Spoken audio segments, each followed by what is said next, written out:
and welcome back to the Villa podcast. Bit different this week, obviously, due to some unforeseen circumstances, certain virus ruining our lives, essentially. Yep, Putting not a wrong hot to me and Dan are on Skype. How you doing, Dan? I'm actually pretty good, mate. Pretty good. I think, considering everything that's going on, managing to get my football fix. I'm playing like 18 hours of Football Manager a day, I That is think. what And so, but yeah, we're doing just fine. How about yourself? good, not too bad, man. I think although I'm missing the football, I'm certainly not missing that feeling of sort of doom and gloom around the Villa at the moment. And obviously, at the moment, I think it's on it's on some people's minds as to what's going to happen with the Premier League season. But it's kind of nice not to worry about us getting hammered by Liverpool, City, teams like that. It's just nice not to have that weight on your shoulders on the weekend. Obviously, it's the weekend now, and there's no football, so. No. It's a weird feeling. I don't think I could get used to this, permanently. I do want the football. No.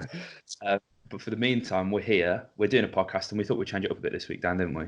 Yeah, we did. I think we're going to get a few personal anecdotes on the go. The tales from the terraces, I believe, which is nice. Which is nice. I think it'll be good. Add a bit of laughter. Hopefully, we appreciate everyone tuning in and giving this a listen. Hopefully, inject a bit of positivity into what can be pretty bleak times at the moment. Yeah, it's not been great. So hopefully we can put a smile on the faces. Obviously, For sure. We've recorded a podcast as well.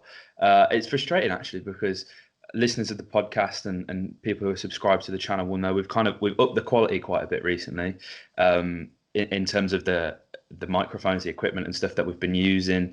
And Corona's come along and it's leveled us right down. We're back to basics. Yeah, back to Skype. Like the good old days. But you can't forget your roots, and Nah, we're not the only people using Skype as well. If you look at Sky Sports, I mean, Jeff Shreves is on every day with Gary Neville and Jamie there you Redknapp. go. There you go.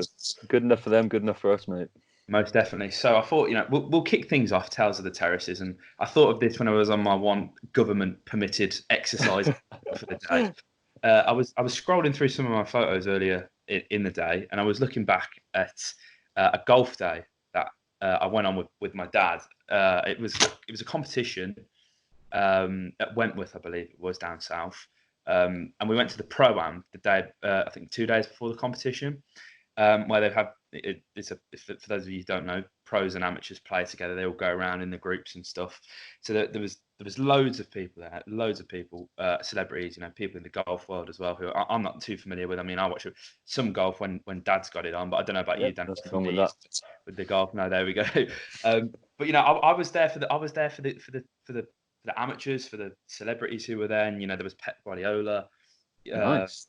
Paul Scholes, Ryan Giggs. Niall Horan was there as well, big fan of Niall Horan. Wow. So there was a real mix of people. Chris Evans as well, of Top Gear, not Captain America Chris Evans. That would have been great though. Unfortunately, not for you. I don't think he's a golf man, mate. And one of the people who was there, obviously I think there was Peter Schmeichel there as well, ties to Villa. Tim Sherwood was there, and as we're going around, it's a really nice day. It was actually a few days before the playoff final against Fulham. So again, here's another link to Villa. This was one of the activities I was doing to try and chill me out before this final. And we were going around, and we came up to Tim Sherwood's group, and I can't remember exactly who he was with, just the fact that Tim Sherwood was there. And I saw him just by himself. He was wearing actually a mini gilet, funnily enough. Of course. Despite how warm it was, wearing a mini gilet over his polo, looking very smart. Tim knows how to treat himself. And he was smoking a cigarette. And I don't want to badmouth Tim. I mean, it might come across the way at the end of the story. But I mean, there's a certain etiquette to golf, and you don't really smoke on the golf course, no matter how. It's just a bit wrong. It didn't sit very well with me. But I was there with my dad and saw Tim Sherwood. I was he was like, "Go on, go speak to Tim. Go see if you can get a picture, or whatever." So I go up to Tim while he's smoking a cigarette. Tim, I'm a Villa fan. Thanks for everything you did at the club. Great. You brought a real good feel good factor to the club. And he was like, "Yeah, cool. Thanks." He was a bit sort of his guard was up, which is understandable. He's there, he's playing golf with his celebrity mates, he's having a cigarette. He probably didn't want people to see he was smoking. So I busted him already. And I was like, can I get a picture, please? He was like, yeah, sure, he's nice enough, let me have a picture. The problem was, my phone it suddenly decided it just didn't want to work. So I'm there with Tim Sherwood standing on the golf course, and I'm trying to take a selfie, and the camera app just isn't loading. And I'm like, oh, sorry, Tim. I'm trying. I'm frantically trying to press this button that I just can't see. And Tim Sherwood's great. He's getting a bit impatient. He had some time before he was teeing off. He probably had about 5 minutes. He had probably like 3 more fags before he teed off after meeting. But he was like, hurry up, come on, can we get this over with? And I was just too embarrassed, and like my phone weren't working, so I was turned to him and was like, oh, thanks very much for the picture, Tim, and walked off. Didn't get a picture of Sherwood whatsoever.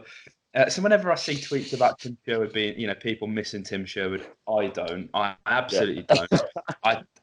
I was so embarrassed, and what made it worse as well, I tried to get a picture with Pep Guardiola, and due to other circumstances, I'd seen Pep Guardiola twice that week already, due to some stuff. That's not too bad then. Yeah, literally. So this was the third time I'd seen Pep Guardiola in a week. I was hoping he'd recognise me. I was thinking there'd be a bit of banter, a bit of rapport. Not with Pep though. Tried to get the picture, and he turned away. And I'll insert it in the podcast now. When he took a picture with someone else, literally, I was like, "Oh, Pep, can I get a picture?" So there's a selfie of me with Pep Guardiola just facing the other way. So I Pep and Tim Sherwood. Well, to be fair, mate, you've got a picture with probably the most famous part of Pep, and that is, I'm assuming, the bald spot. Oh yeah, definitely. I mean, there's the real claim to fame in there. Yeah, definitely. I mean, no one can say it wasn't him. Have you ever seen that? A similar story actually. That video of the Arsenal fan trying to take a picture with Arsene Wenger. This is good. This is good. So he's got. I'm going to use my phone here for reference. So he's got his phone up, but he hasn't actually opened the camera up yet. And he's got Arsene with him here, and he's just kind of trying to find this take picture button, which isn't there. He's just on the menu of his phone. Related me to that a bit. But that is interesting. How I felt. I love that he's wearing a gilet as well. I don't think the story would be complete if he wasn't wearing the body warmer. Very on brand, mate. It did when he finished the round. I'm assuming he stripped it off quickly, threw it on the floor, gave it the fist bump, just like he used to do. Yeah. Otherwise, there's no. Did he even wear the gilet if you don't take it off like that at the end of it all? You've got to rip it off, haven't you? When you're done with it. With the last minute limbs. Unfortunately, Christian Benteke wasn't there. He didn't sink a hole in one. One of these ones. Yeah, come on, guys. Come on. It's weird because Tim Sherwood. He's. I think with a lot of people our age, or maybe 1 or 2 years younger, a lot of people rate Tim Sherwood. And I find it interesting because, I mean, there was, when we were kind of discussing about what we talk about on this podcast, there was a few things that we said we'd talk about, or things that we agreed on that we remembered the Tim Sherwood era of. I mean, literally just before we on the phone, we were talking about, I think, Southampton away, a few games like that. Yeah. I mean, the 8-0 at St Mary's before the FA Cup final. Not very fond memories, and whilst I think there's a very strong emotional connection with Tim Sherwood, with the week where we did the double on West Brom and obviously beat Liverpool as well in the semi-final. But was he really that good?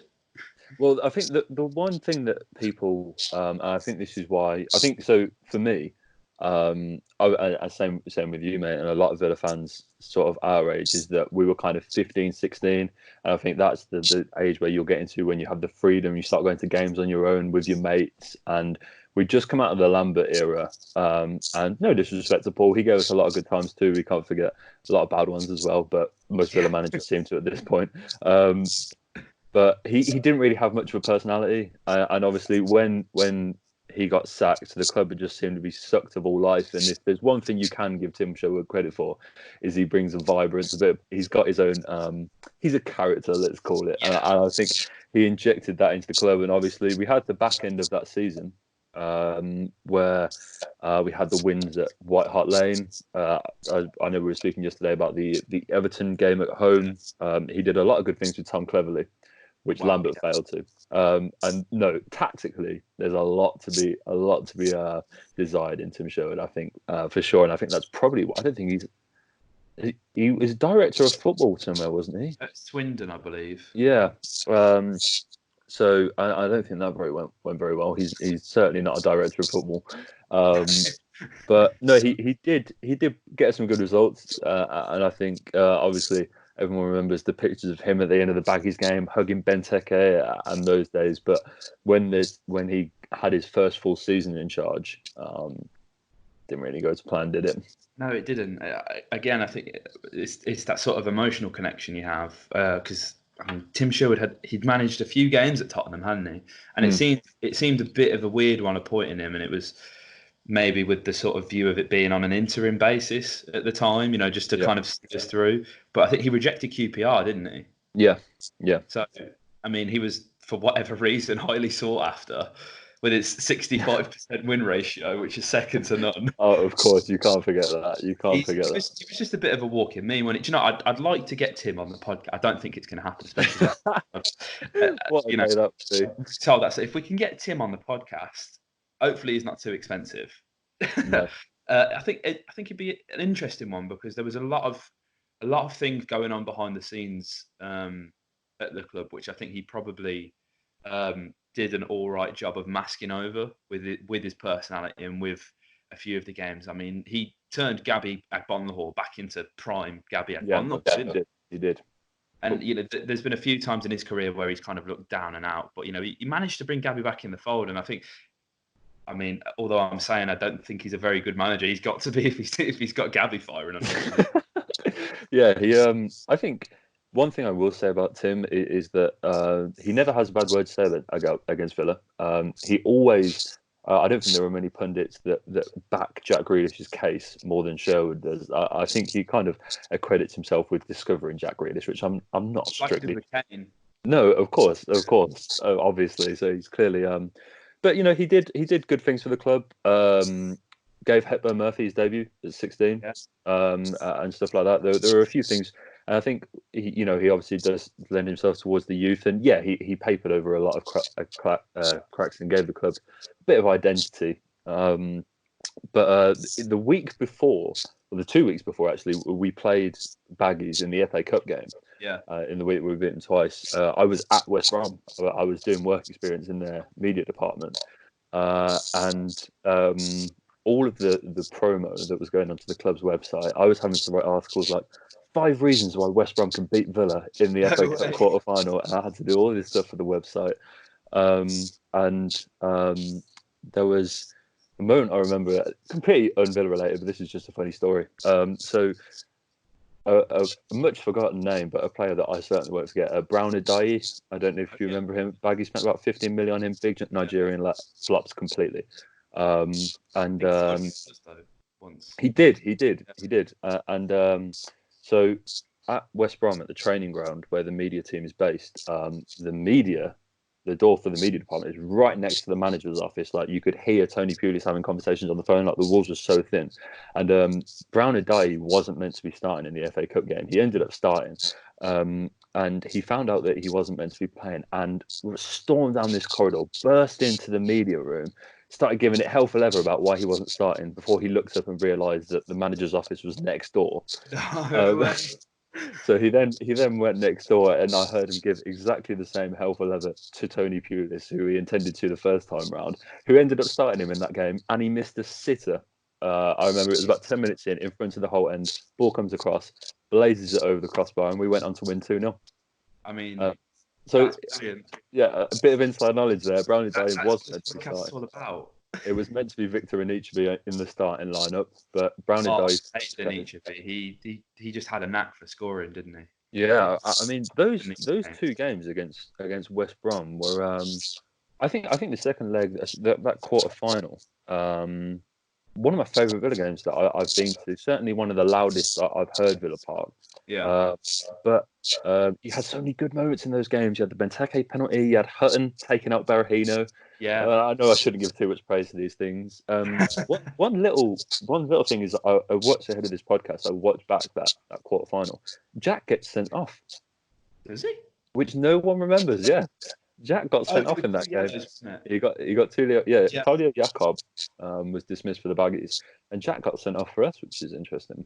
Was it the quarter final where Scott Sinclair scored that?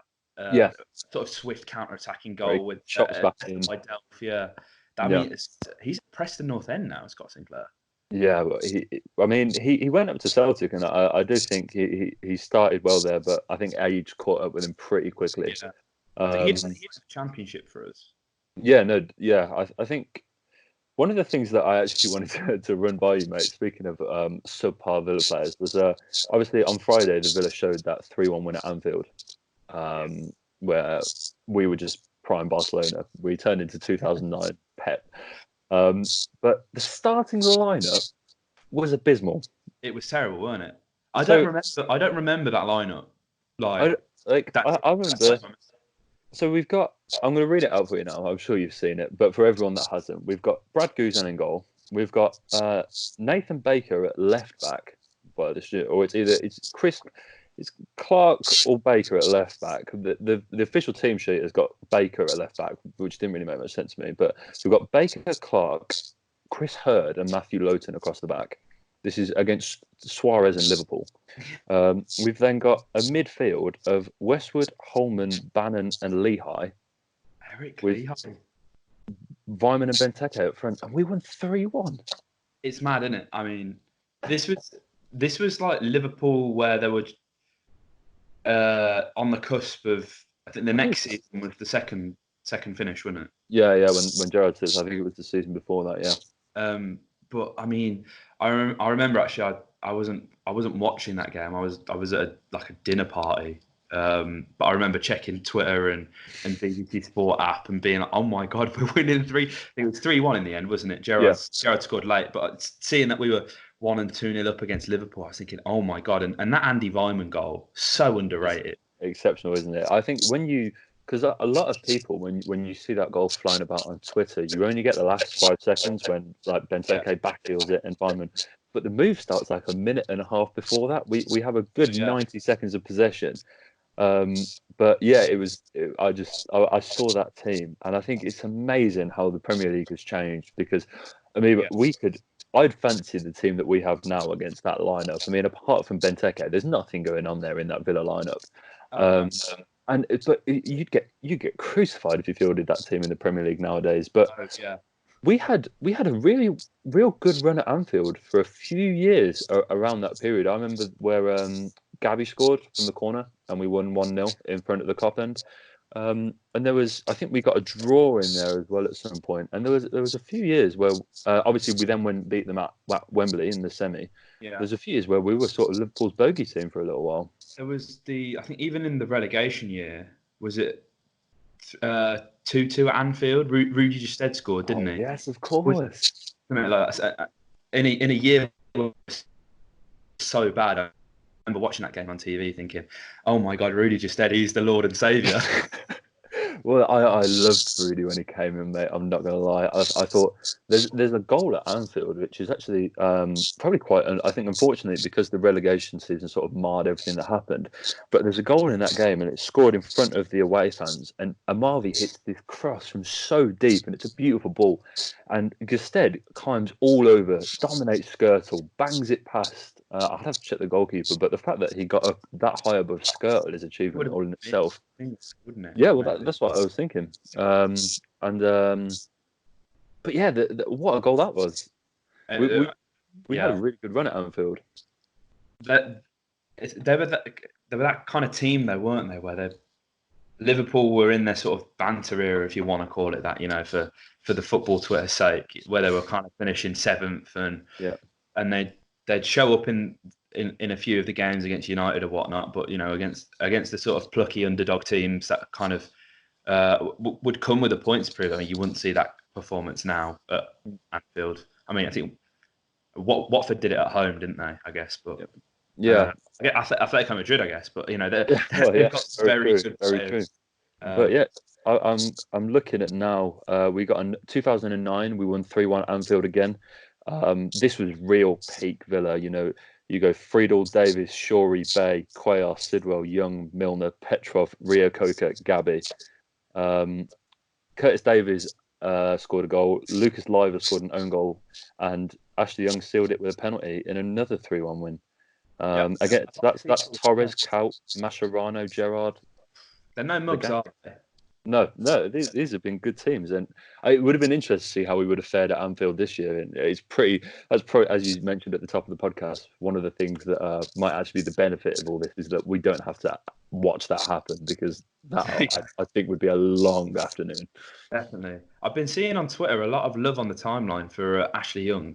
Mm. Now, Young was a player who was probably one of the first sort of true, I don't want to say world class, but he was definitely probably the best player we watched growing up.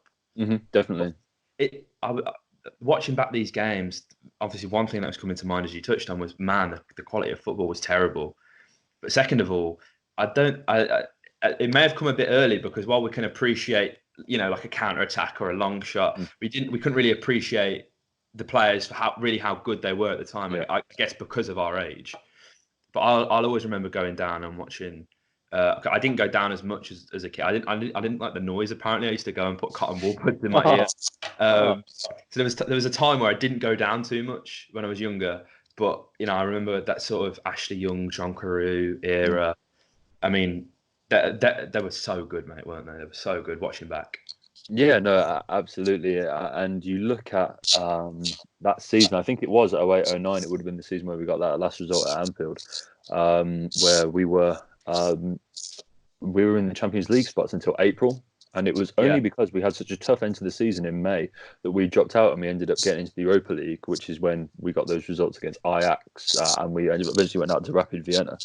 But that season could have been so different. And one of the things that I always kind of reminisce about is we're actually going to end up talking about refereeing decisions again on this podcast, and I'm so sorry. But Phil Dowd at Wembley, if he sends off Nemanja Vidic, then we win the League Cup, we get into Europe, Ashley Young stays, we keep the band together, there's no fallout between Martin O'Neill and the board. What could have been? I mean, European powerhouse, obviously. Oh, but yeah, without doubt. When you look at a team like maybe Atletico Madrid, sort of 10 years ago, they weren't. I mean, they're nowhere near where they're at now. Sort of established in Europe, very hit and miss. And you look at that and you think, oh well, that actually could have been us. I know it's a completely alternative. It would have been. We were seriously on the up there, mate. And what is nice is we get a lot of that team gets a lot of love off opposition fans as well. I see, like, not just Villa fans, people talking about that team of, like, Carew, Gabby up front, Young and Downing. When we had that Downing, Milner, Barry, Young midfield four, you still had Larson in at the back. And one player I want to give a special shout out to, and I don't remember my first game at the Villa. My dad took me down when I was way too young. I don't remember it at all. Apparently, Paul Merson scored. That's how old. I think I must have been about 3. Wow. And 2001. Exactly. But the first game I do remember was actually my brother's first game. We played Newcastle at home. We won 4-1, and Wilfred Boomer scored. And I just want to give a special shout out to that man, because what a left back he was. Hey, do you know what? Dutch as well. Of course. There's this thing with Dutch players. I like Dutch players. He had an absolute cannon. Dutch players as well. Ron Vlaar, 2014 World Cup, player of the was it in the team of the tournament? He was, yeah. But I think after that World Cup, I when there was obviously the sniffings with United, that was when I don't begrudge any, because you look at where Villa were at the time. If someone says Man United's after you, your head is going to be turned. But I do remember at the time thinking, oh no, I don't want to get rid of him, but I don't like that sort of attitude. Yeah, because it kind of reflected in his performances when he was back. He didn't really want to be. He didn't get to the same level, did he? Yeah, and I mean, Bruno Martins Indy, mate, that partnership at that World Cup, it was mad. Yeah, no one expected it though from Ron. No, absolutely not. I mean, they always had the options going forward. Van Gaal was in charge. Yeah. And obviously you had the familiar faces of Robin and Van Persie and co. But that back line, people didn't really. And we've got Tim Krul's heroics in goal in that penalty shootout. And Ron Vlaar was a real key part of that team. And I like you watched that tournament and went, wow, what a player he's going to be when he comes back to Villa. And he was absolutely dreadful. Well, I can tell you it was at that time. I think he was 28, wasn't he? So it Yeah. he was in his prime years anyway. But Matt, that 2014 World Cup, I think is probably one of my favourite World Cups I can remember. Oh, for sure, for sure. But there was just something about it. I mean, we would have been doing our mock exams at the time, coming home, watching the football. There was just something about that. There was something in the air. I think it was I think that World Cups are meant to be played in Brazil, aren't they? I think every single time a World Cup should be played there's nowhere else that can compare to that. I think, and it's a shame to see a lot of those stadiums have just been about. Like the Maracanã is essentially abandoned now. Like Yeah. no one plays in it, which is a shame. But I mean, Villa Park might well look like that by the time we get back to it. To be honest with you, mate. So I think it's one of them ones. I think it's a shame that Euro 2020 has been postponed, but I think they had the right idea having it across Europe. Yeah, I like that. Financially, it makes sense. You know, countries aren't using taxpayers' money and whatnot to build unnecessary stadiums that they don't need. You know, it makes sense to use all the biggest stadiums in Europe, and it's a shame actually with how our plans and stuff have changed, and with this. I mean, obviously, we're both supposed to be going to America in the summer. It's a shame that the Euros isn't on now. Yeah, it is. It I isn't. don't really know when this whole thing blows over, do we? No, I think when you look at it from a selfishly England perspective, it might wind up being a good thing because we have such a young squad, or most of whom are going to be even better in a year's time, just because of the nature of how players develop. Obviously, Rashford's injured, Kane was injured.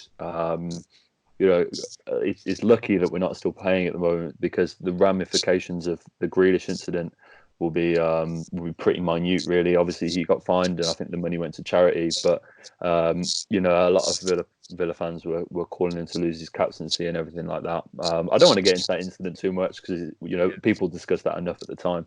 But it's just things like that Grealish incident will be forgotten a lot quicker than it would have done if we were still playing, I think. But yeah, looking at it from an English perspective, I mean, Jack's going to be 1 year older. All those key players that we've got coming through are going to be maybe Foden can look at, and players like that can play more of a role than they would have done if it was this year. So maybe if you're looking at it from a strictly England perspective, then maybe it might end up being a good thing that it's next year. And hopefully, there's no Ross Barkley in that squad as well. No, absolutely. It gives us a chance to because I've always rated England's attack. It's just the defence that I thought was the issue. I think I thought we would have done all right at the Euros, but we just need to identify that centre back partnership, and at least now, well, touch wood, we have another season where we can do that. Well, do you know what? Speaking of English defenders, just before we got on the call, I was scrolling through my Instagram stories, and Courtney Hawes posted a graphic on his story. Wow. That he's won the 12th most amount of duels in the whole of Europe.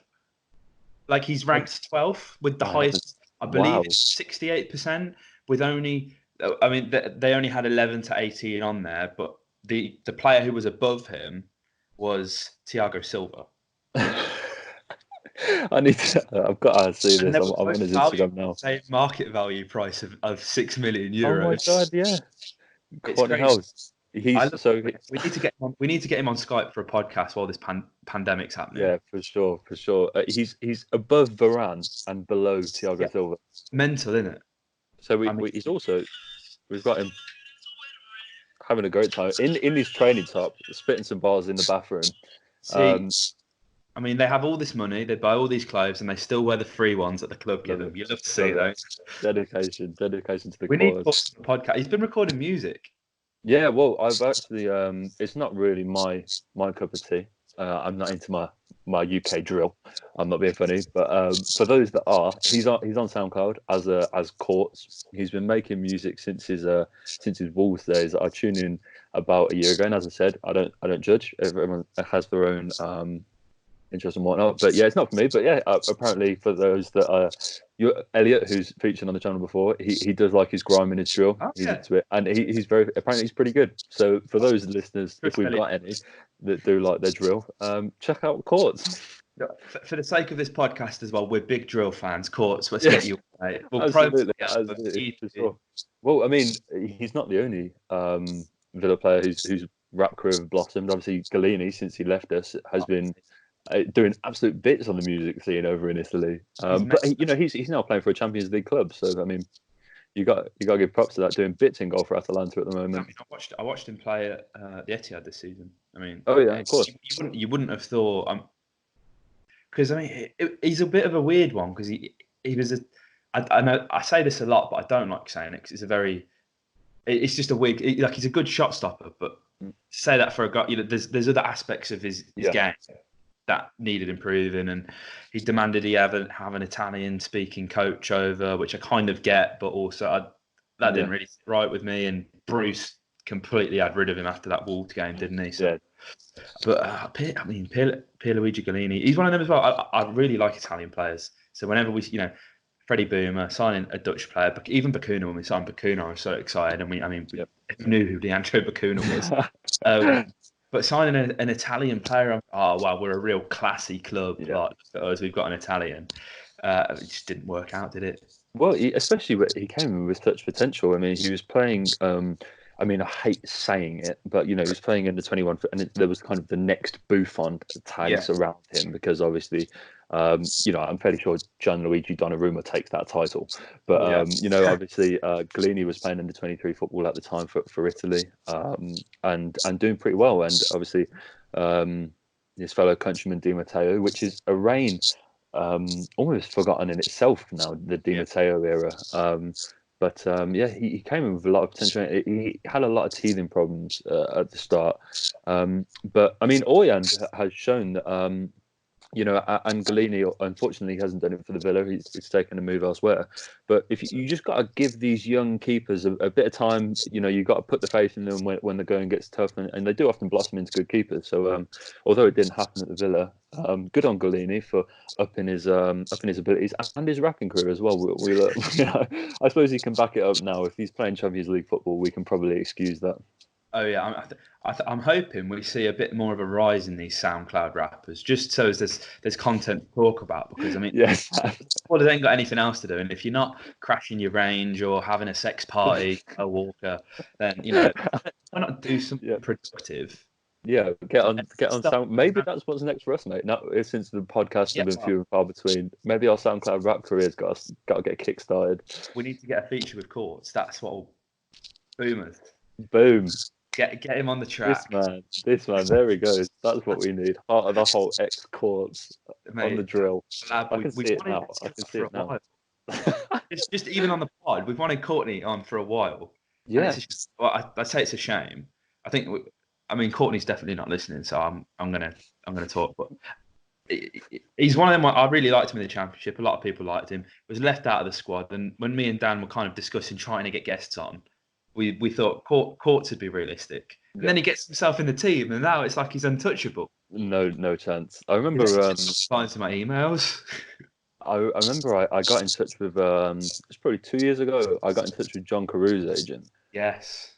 Shut in the dark. I was like, yes, can we get John Carew pod with just 2 Villa fans? And his agent was like, yeah, he'd love that. He'd love it. And all this. And it was looking really good. I remember I dropped it in the chat and I was like, boys, you're not going to believe this. We're about to go through the roof.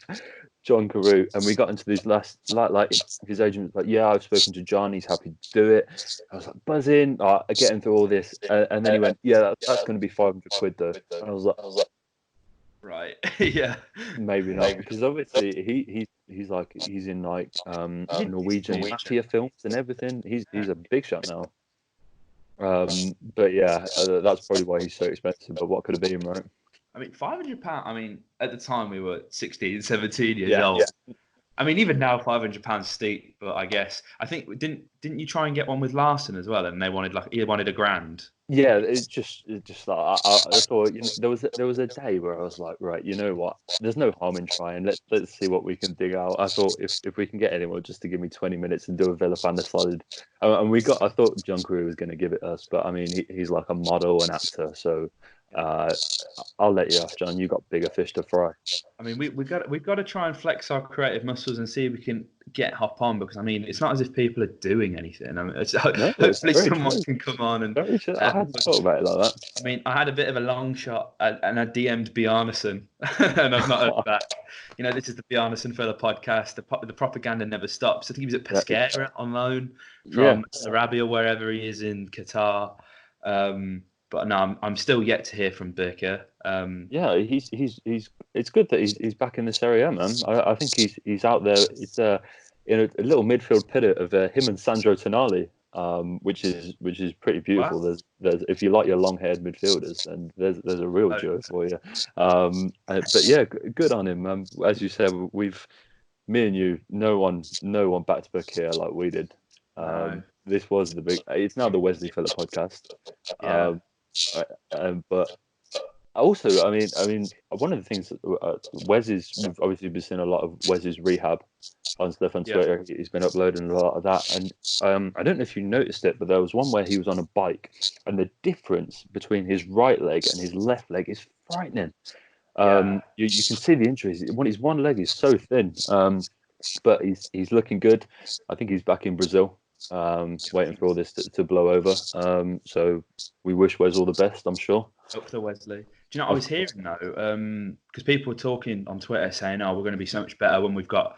Obviously, if the season gets restarted, you'd imagine whenever that happens, Heaton, Wesley, and John will all be back. But apparently, now I don't know if this is true or not, but it sounded pretty plausible to me. They